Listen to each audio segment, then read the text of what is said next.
મિત્રો, તમે બધા કેમ છો? મારું નામ પ્રિયા છે. મારી ઉંમર હાલ 35 વર્ષની છે, પરંતુ દેખાવમાં તો હું હજુ 25 વર્ષની જ લાગું છું. એવી કે લોકો નજર હટાવી શકતા નથી.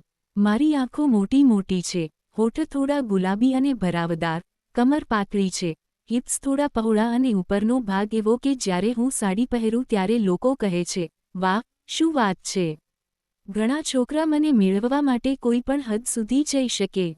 હું ગામની છું, પરંતુ ભણતર શહેરમાં થયું.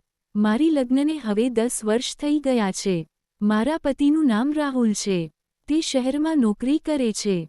માણસ સારો છે, પરંતુ કામના કારણે બહુ ઓછો ઘરે રહે છે. મોટાભાગે બહાર જ રહે છે. તેનું પ્રેમ મને બહુ ઓછું મળ્યું છે. ઘણીવાર મને લાગે છે કે હું કેટલી એકલી છું. કાશ, મારો પતિ મને થોડો વધારે સમય આપતો. પછી વિચારું છું કે સારી જિંદગી માટે કમાવાળો પતિ પણ જરૂરી છે, અને એ તો મારી પાસે છે. અમારા ઘરમાં હું, મારા પતિ અને સસરાજી છે. ભગવાને અમને સંતાન આપ્યું નથી. એમાં ભગવાનની શું ભૂલ, જ્યારે મારા પતિ જ મને સમય નથી આપતા. મારી સાસુજી લગ્ન પહેલાં જ ગુજરી ગયા હતા. મારા સસરાજીનો કોઈ ભાઈ કે બહેન નહોતા. બહુ નાનું પરિવાર હતું અમારું. મારા સસરાજી ઘરના માલિક છે. ઉંમર લગભગ 70 વર્ષની, પણ શરીર એવું તંદુરસ્ત કે હજુ પણ યુવાન લાગે. લાંબા, પહોળા, થોડી સફેદ દાઢી અને આંખોમાં એવી ચમક કે, ખેર, એ બધું છોડો. આજે હું તમને મારી એક કહાની કહેવા જઈ રહી છું, જે તમને બહુ ગમશે. પૂરી સાંભળજો. આ વાત એ દિવસની છે, જ્યારે હું પહેલી વાર સસરાળ આવી હતી, લગ્ન પછીની નહીં. એ તો જૂની વાત થઈ ગઈ. લગ્ન પછી હું અને રાહુલ શહેરમાં રહેતા હતા. એક દિવસ રાહુલે કહ્યું, પ્રિયા, ગામમાં પપ્પા એકલા છે. માં તો ઘણા વર્ષો પહેલાં જ ચાલી ગયા. તું થોડા દિવસ તેમના પાસે જઈને રહે. મને 30 દિવસ માટે બીજા જિલ્લામાં ડ્યુટી પર મોકલ્યા છે. પછી હું પણ ગામ આવી જઈશ અને આખો મહિનો રજા લઈ લઈશ. મારી પાસે કોઈ વિકલ્પ નહોતો. ગામ મને ગમતું પણ હતું. મેં બેગ ભરી અને ટ્રેનથી ગામ પહોંચી. સ્ટેશન પર સસરાજી લેવા આવ્યા હતા. મને જોઈને હસ્યા અને કહ્યું, બહુ આવી ગઈ? સફર ઠીક રહીને? તેમની અવાજ ભારે હતી. હું લાલ સાડી પહેરી હતી. ઉતરતી વખતે બેગ પડવા જતી હતી. તેમણે ઝટથી પકડી અને તેમનો હાથ મારી કમરને થોડો સ્પર્શી ગયો. હું ચોંકી ગઈ, પણ તેમણે કહ્યું, સંભાળ બહુ, પડી જતી. ઘરે પહોંચ્યા. સાંજ થઈ ગઈ હતી. હું નાહીને નીચે આવી. સાડી થોડી હલકી અને પારદર્શક હતી. સસરાજી ચા બનાવી રહ્યા હતા. ચા આપતા સમયે તેમનો હાથ મારા હાથને અડ્યો. ગરમ ચા જેવી ગરમી લાગી. રાતે ખાવાનું મેં બનાવ્યું. ખાતા ખાતા તેમણે બહુ વખાણ કર્યા.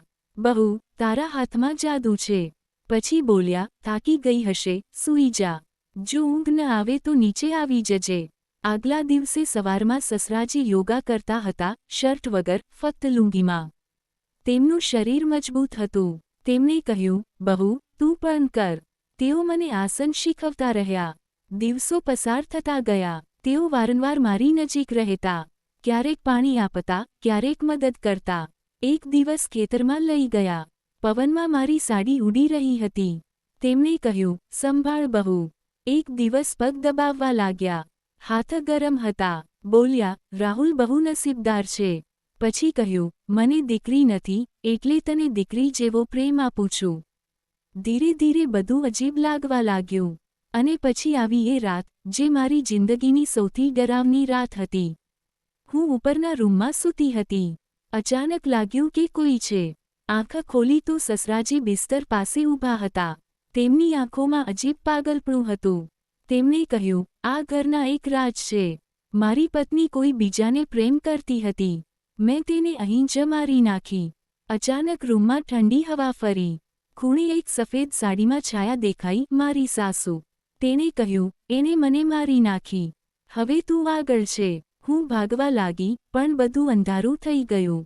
સવારે જાગી ત્યારે બધું સામાન્ય હતું, પણ મારા ગળા પર નિશાન હતા. રાહુલ આવ્યો, પરંતુ સસરાજી ગાયબ હતા. ફક્ત તેમની ડાયરી મળી અને છેલ્લા પાના પર લખેલું હતું, આગલી બહુ આવશે. મિત્રો, આ કહાની સચ્ચી છે કે સપનું, મને પોતાને પણ ખબર નથી. પરંતુ આજે રાતે એ ઠંડા હાથનો અહેસાસ થાય છે. જો કહાની ગમી હોય તો લાઇક કરો, શેર કરો, કોમેન્ટમાં તમારો મત જણાવો અને ચેનલ સબસ્ક્રાઇબ કરવાનું ભૂલશો નહીં.